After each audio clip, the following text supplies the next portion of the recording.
high-ranking Cixi was like, and how her complex and contradictory personality was expressed through every little thing.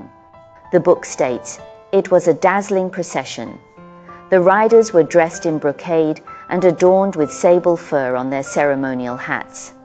Beneath them, the horses were the finest Mongolian horses, sleek and shining. Their manes were long and neatly groomed, their demeanor majestic. Not only that, even the saddles and stirrups were extraordinary, adorned not only with patterns, but also inset with precious jewels. Each of these horses sported several colors, hundreds of them gathered together, shimmering like clouds in the sunlight. Not far from these horses, a glistening golden sedan chair moved slowly. The sedan was decorated with 2 golden dragons weaving through clouds. 16 eunuchs carried the sedan. Inside the sedan, a dignified figure akin to a deity in a temple sat.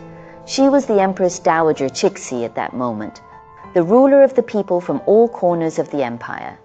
Her entrance was grand indeed.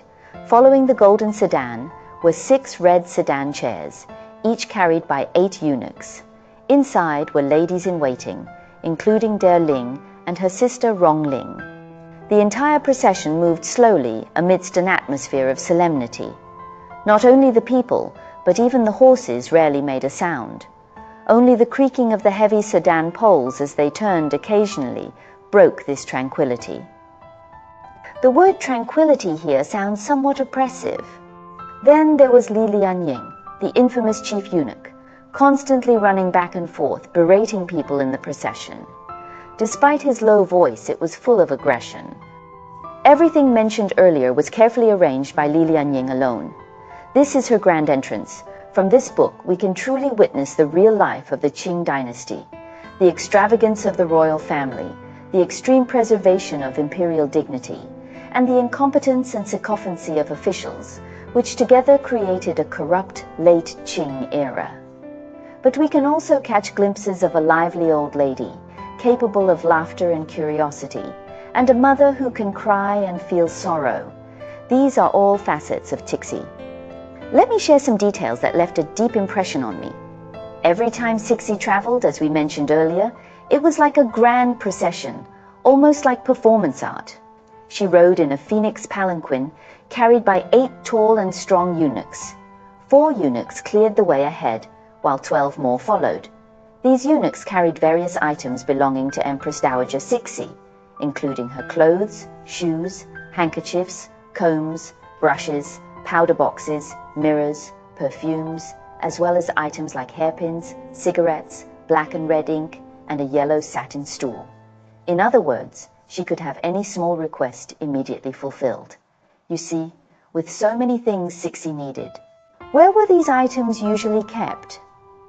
In the Forbidden City, she had a spacious warehouse filled from floor to ceiling with wooden shelves, each shelf adorned with sealed jewelry boxes containing all the Cixi's jewelry. Der Ling's first job in the Forbidden City was to oversee these precious jewels, showing just how many people were needed to serve her. Der Ling also wrote extensively about the insider details of Cixi's deluxe life.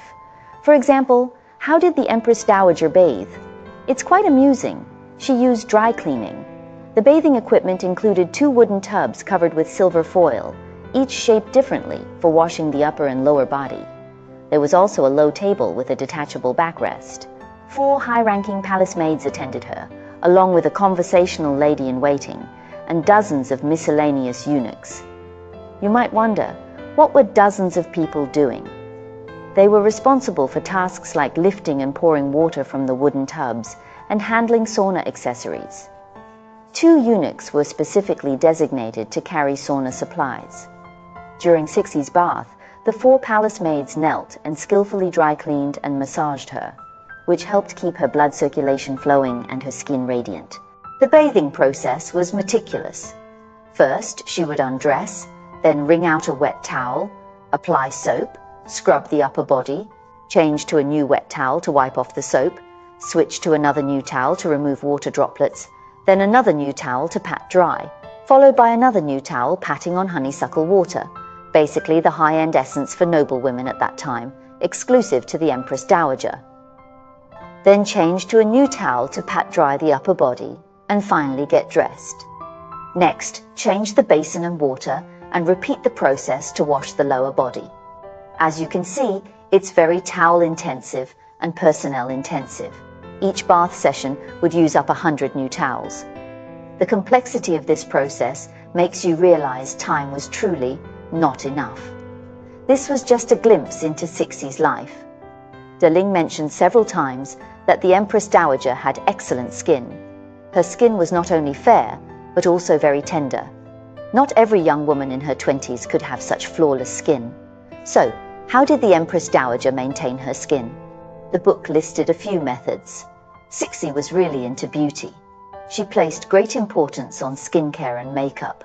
Some of her skincare methods included drinking human milk regularly, using egg whites to nourish her skin, and consuming pearl powder consistently over decades. As a result, she had a eunuch dedicated to bringing pearl powder to her. Whenever she saw him, she knew it was time to consume the pearl powder. The book describes these details vividly. However, to sum it up, the Empress Dowager's skincare regimen was essentially basic cleansing, moisturizing, and sun protection. Compared to today's high-tech skincare advancements, there's really no comparison. It was all about manual effort and time, a luxury that few could afford back then. Through De Ling's writings, we discover that Cixi cared deeply about her appearance. She believed herself to be beautiful and enjoyed the company of intelligent people. She liked to dress well and appreciated others who dressed nicely.